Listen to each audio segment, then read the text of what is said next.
Hello student, welcome to our online classes class 7। बच्चों, हमारा recitation का 14 चैप्टर चल रहा था। 14 चैप्टर है स्वच्छ भारत अभियान, जिसकी हम लोग रीडिंग कर रहे थे। आज हम जहाँ से हम लोगों ने रीडिंग अपनी छोड़ी हुई है वहाँ से इस चैप्टर को कंप्लीट करेंगे। तो हम लोग पेज नंबर 105 से छोड़े हुए थे, जो दूसरी रो है वहाँ से, वो उसका हम सेकंड पैराग्राफ पढ़ेंगे। चलिए पढ़ते हैं। हमें स्वच्छता के लिए कई स्तर पर प्रयास करने होंगे। स्वच्छता का संबंध न केवल सेहत से बल्कि हमारी अस्मिता और हमारे अस्तित्व से भी है। मतलब हमारी इज्जत और हमारा जो अस्तित्व है, जो हमारी पहचान है, उससे भी इसका मतलब होता है। शरीर को स्वस्थ और निरोग रखने के लिए हमें प्रतिदिन खाना खाने से पूर्व और शौच जाने के बाद हाथों को साबुन से अच्छी तरह धोना चाहिए, ताकि शरीर में कीटाणु प्रवेश न कर सके। यदि हाथ गंदे होंगे तो खाना खाते समय शरीर में कीटाणु प्रवेश कर जाएंगे और हैजा या डायरिया जैसी बीमारियों को जन्म देंगे। स्वच्छता में नियमित तौर पर बढ़ते हुए नाखूनों और बालों को काटना, साफ सुथरे कपड़े पहनना शामिल है। इसके अलावा अपने आसपास के वातावरण को साफ रखकर और कचरे का सही तरीके से निपटान करके हम अपने वातावरण को शुद्ध और स्वच्छ रख सकते हैं। चिंता का विषय यह है कि आज भी हमारे देश में खुले में शौच करने की मजबूरी है। खुले में शौच करना बीमारियों को आमंत्रण देना है। हमने आप लोगों को बताया था ना कि हमारे यहाँ अधिकांश गांव में ऐसी परंपरा ही चली आ रही है कि वो लोग खेतों में ही शौच के लिए जाते हैं। साफ पानी की अनुपलब्धता, खुले में शौच और सफाई के अभाव के कारण डायरिया, निमोनिया, हैजा, डेंगू, मलेरिया और चिकनगुनिया जैसी बीमारियां आज भी खत्म होने का नाम नहीं ले रही हैं। अनेक लोगों को अपनी जान से हाथ धोना पड़ता है। भारत में हर वर्ष डायरिया के कारण 5 वर्ष से कम उम्र के लाखों बच्चों की मौत हो जाती है। डॉक्टरों का कहना है कि अधिकांश बीमारियां खुले में शौच करने के कारण होती हैं। इसके अलावा खुले में शौच के कारण त्वचा संबंधी बीमारियां, आंखों में तकलीफ, स्कैबिज, एनीमिया और आंतों में कीड़े जैसी बीमारियां भी जन्म लेती हैं। यूनिसेफ की एक रिपोर्ट के अनुसार मनुष्य के मल में बैक्टीरिया, परजीवी आदि जब हवा में उड़ते हैं तो आसपास रहने वाले लोग कई तरह की बीमारियों की चपेट में आ जाते हैं।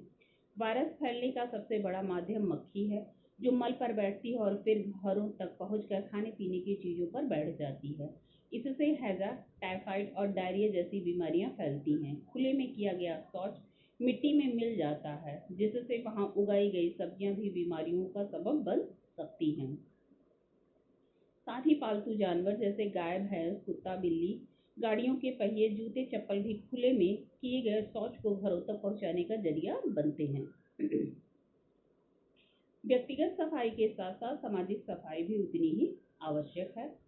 सामाजिक सफाई से आशय अपने घर का कूड़ा कचरा सार्वजनिक स्थलों में नहीं डालने से है। हम खुले में मल मूत्र का त्याग न करें और जगह जगह नहीं थूकें। सार्वजनिक स्थलों जैसे पार्क, बाजार, रेलवे स्टेशन, अस्पताल आदि में रखे गए कूड़ादान में ही कूड़ा डालें।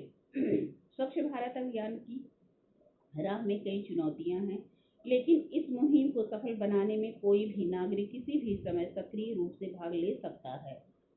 प्रधानमंत्री श्री नरेंद्र मोदी ने देश के सभी नागरिकों का आह्वान करते हुए उनसे अनुरोध किया है कि वे वर्ष भर में 100 घंटे का समय निकालकर इसका उपयोग अपने आसपास के वातावरण को स्वच्छ रखने में करें।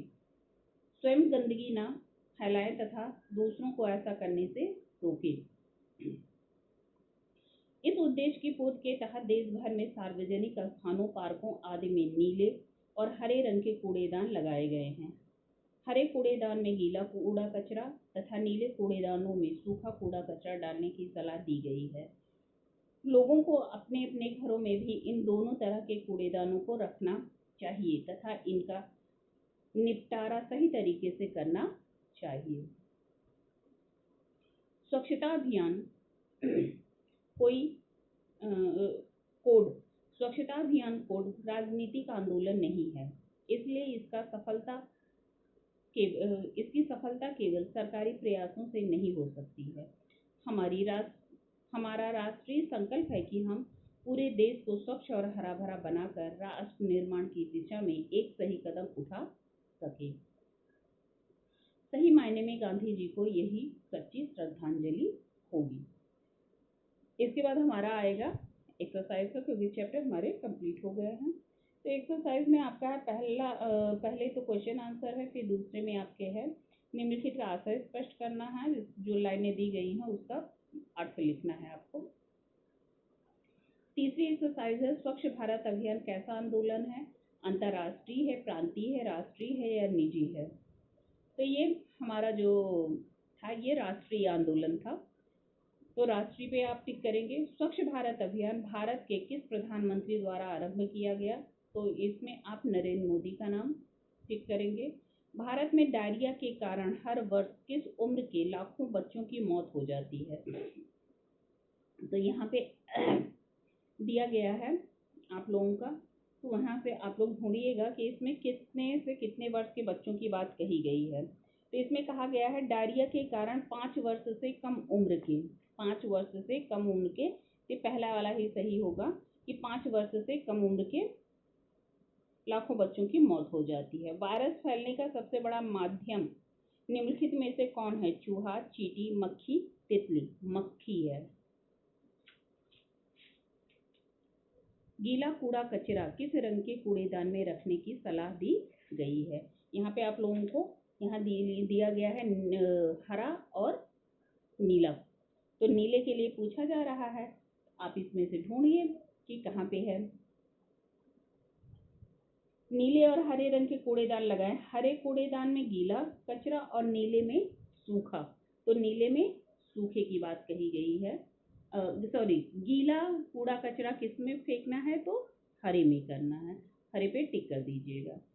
फिर एक्सरसाइज नंबर 4 है निम्नलिखित वाक्यों के सामने सही का या गलत का निशान लगाइए। गांधी जी के अनुसार स्वतंत्रता स्वच्छता से ज्यादा जरूरी है, नहीं, ये गलत है। 2 अक्टूबर 2019 को गांधी जी की 150वीं पुण्यतिथि है, सही है।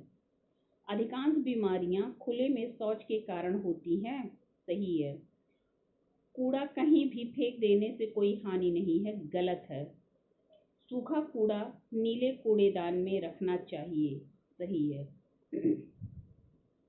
पर्यायवाची लिखना है। फिर है विलोम, आजादी का होगा गुलामी, सफाई गंदगी, नियमित अनियमित, अनिवार्य अनिवार्य का होगा अनिवार्य, जरूरी नहीं, स्वस्थ का अस्वस्थ और तीव्र का मंद। ये हमारा चैप्टर फिनिश हो गया। इस टर्म का सेकेंड टर्म का रेसिटेशन का चैप्टर खत्म हो गया है। आप लोगों को पीडीएफ जाएगा, आप लोग क्वेश्चन आंसर अपना वहां से कंप्लीट कर लीजिएगा। Okay, thank you.